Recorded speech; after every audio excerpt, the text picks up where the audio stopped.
Okay, I'm going to try to speak loud, and I'm going to try to stand a bit closer to the mic. Any better now?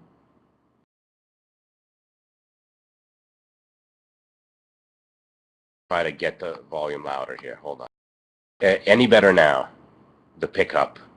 I just raised it from about midway to much higher. Better? Can I talk at like this level, or do I have to go higher? Better. Okay, good.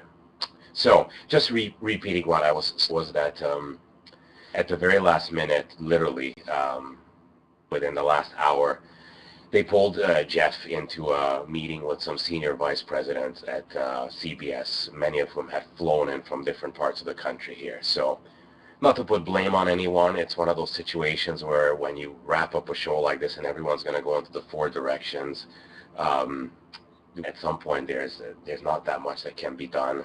That's the brutality of the game. I feel terrible about it, and I have to take some responsibility for this thing was communicated, but sometimes these priorities cannot be changed. We promised to reschedule. Jeff, I know, will he'll jump on. He tried to tweet out some information. He's still here tomorrow, the day after, and there will be a time. There will be a time, and he will talk to you. But I'm pretty sure it's going to be solo because tomorrow is our crazy day as we wrap up the show. And then Friday, I fly out. He stays, but everyone else is flying out. So I'm sure that you'll get him from Chicago, or he'll be back on home turf. Who knows? Maybe you'll even get him from Charlotte because he's planning to go to see Jordan very shortly after the show. So that's the long and short of it. I do feel terrible about it. I'm very honored to be here as always with you guys. So I'll try to tell you as much as I can and answer for him when I can. Please fire away with some of your questions and let's get this on the road.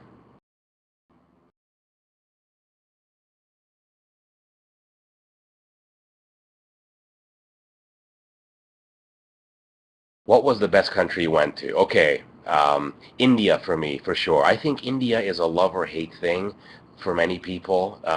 My friends I've seen it in, even on this crew and with Jeff and Josh and myself, I probably had the most love to give to that country. For me, it just was a fascinating place where humanity and suffering and life just got compressed and distilled into this very intense thing, and it was really a privilege for me to see that everyone spoke this high-class British English, easy to understand people, and just was life, like for me, an episode like the Bombay slums, that touches me.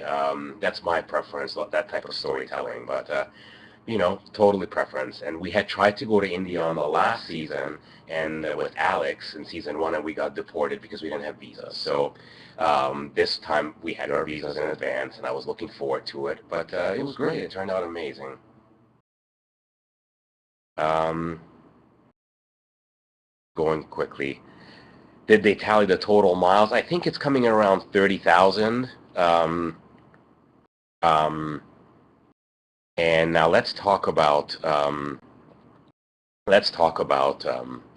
I mean, just briefly, season one and season two, a little bit of a different beast. I think that you guys being there has made season two much more of a supportive environment, and an environment where we really felt at any moment in time that you guys were there, and so we weren't really quite out on the edge as much, and that's that can be taken both good and bad. In season one, I remember many times being cut off. We did not have the phones like the AT&T phone, so we had to be very frugal in our use of communication technology. We did not have, even though Twitter existed and our own website existed, it simply, we didn't have the internet connectivity that we had now, so we could not just throw up a tweet saying, please get us out of this truck stop, as happened, just yesterday. So that changed the flavor of the show a little bit. I mean, Jeff, I know, super appreciated the fact that you guys were there and he could count on you, and so he could experience the actuality that was happening around him, the environment, without worrying so much that where how he was going to go to the next spot, which was a lot of our effort on season one. So two quite different beasts. Um, Thank you for the compliments about my writing, about my other things, about being a poet. Hungarians have an expression called live life with two spoons, or eat life with two spoons, meaning really dig in and really experience everything. And it comes with a lot of pain and heartache and everything, but you cannot say that you've lived a boring life. So that's kind of how, that's my motto. Um, Do you think Jeff could get another gig after this show? I think that's a great question. You know what my personal take on this is? I think that he was best really in the cooking slash travel segments, you know, being with him in the Cambodian kitchen of that master chef, then having him grill pizza, going to catch fish. He really comes alive when he's placed into a cooking situation because A, he has some skill already himself, and also because he just adores it, you know, and in those scenes I'd have to direct the least, you know. He would just fire away. He had his one-liners, he had his knowledge, he had his curiosity. Remember when you were watching the Belgian chocolate, he was just asking that guy questions the whole time, you know, how do you make it? What pattern do you use? Do you really take this chocolate? It was all him. So he came alive more in those situations than in others in many ways. So I think that that might be the magic for him, you know, to put him in a cooking slash food, I mean a food travel situation. He could do really well with that. Um,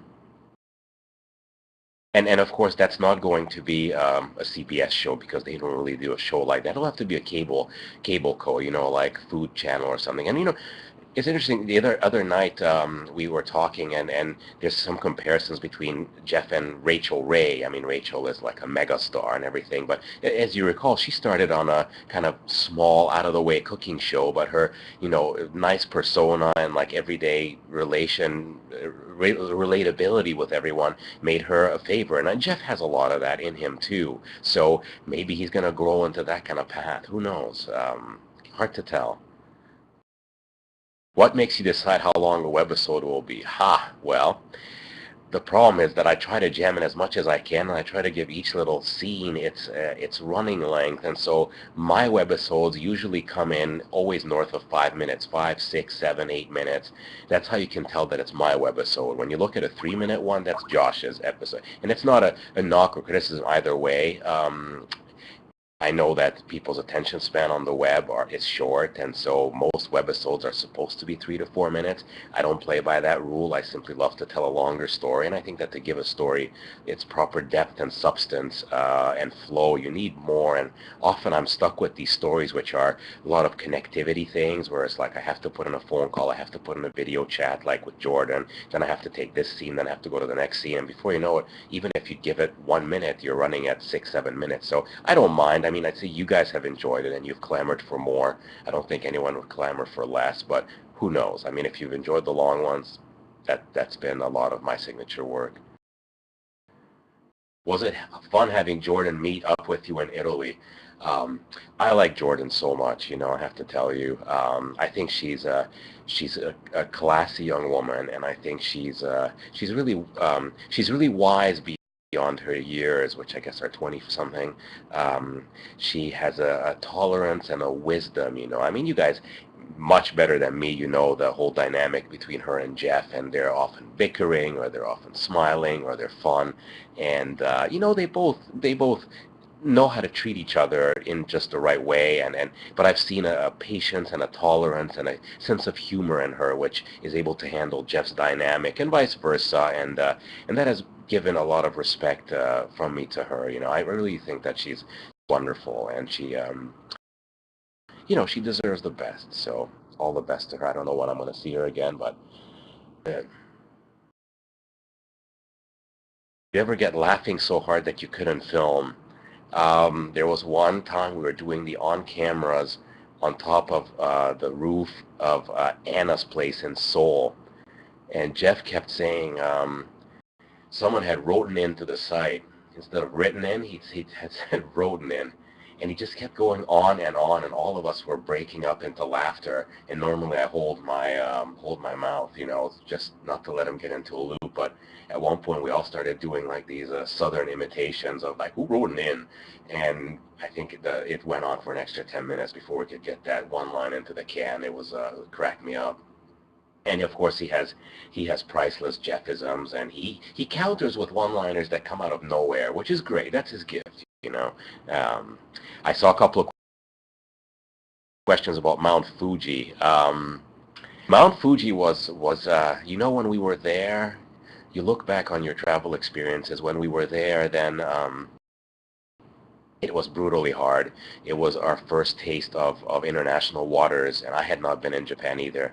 And who would have known that that would become like the pinnacle of the physical hardship and achievement? Not to downplay skydiving, which was amazing, but as far as physical hardship and straining yourself, Mount Fuji was like 5 hours of just brutal climbing and everything. And Mike Harderbeck, our host, kept saying, you know, you hate me now, but you're going to remember this for the rest of your life, and you're going to remember this as a highlight of the trip. And we were kind of just head to the floor, grunting and silently walking up the mountain with our sticks, and our camera. But it's true. He was right. You know, you remember exhilarating, and it bonded us. That kind of activity always bonds you. So, um, let's see. Jeff, did you have contacts the further you got away from USA? You know, in those international waters, Jeff's you know, recognizability basically goes down to zero. He doesn't get stopped on the street. Someone recognized him in Tokyo, which was nice, but generally no, people don't know him.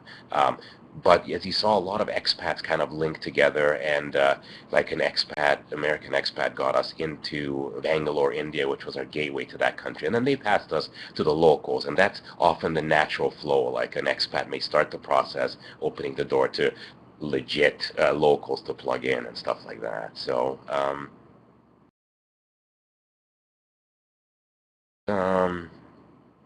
notice a change in Jeff over the course of the journey. No, hard to tell. Definitely all got tired by the end. Tired by the end.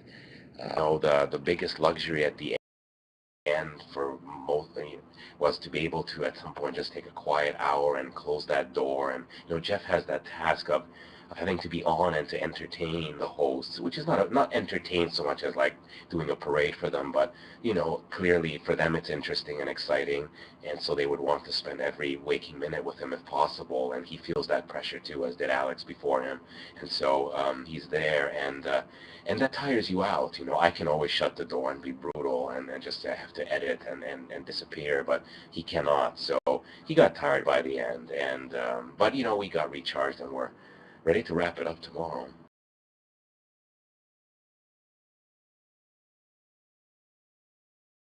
Has Josh gone home? No, Josh is here. Josh is here. Near the end of the journey, in the very last couple of weeks, we separated our activities a little bit so that Josh could concentrate on cutting trailers and promos, which are endless, and they are very work intensive. As we built up things that you're going to see on the Rachel Ray show, you're going to see on the early show, supporting B-roll footage that's going to be given so that they have stuff to play in our own trailers and promos that we're using now to try to sell the third season and just to have internally. So he took that path. I handled the vast majority of the webisodes, except for skydiving. Skydiving was his. But outside of that, I've been doing the last several of them. But he's here. He's in another room, and probably. Were there no offers from Canada, or not just in your plans? There were lots of offers from Canada. I'm sure that there's people on this chat from Canada. I'm going to be back home in less than 48 hours, guys, in Toronto. I'm happy about that. You know, there was great support from Canada, and I was also happy that they were vocal when a webisode would be geotagged the wrong way and they could not watch it. I felt for you. I'd like to fix it as soon as I can.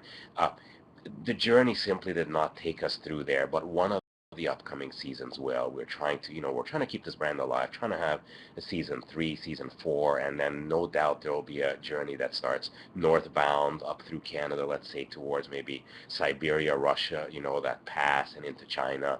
That would be a nice one to take perhaps in winter, you know, to add to the hardship. So there will be a stop in Canada, just wasn't on this trip.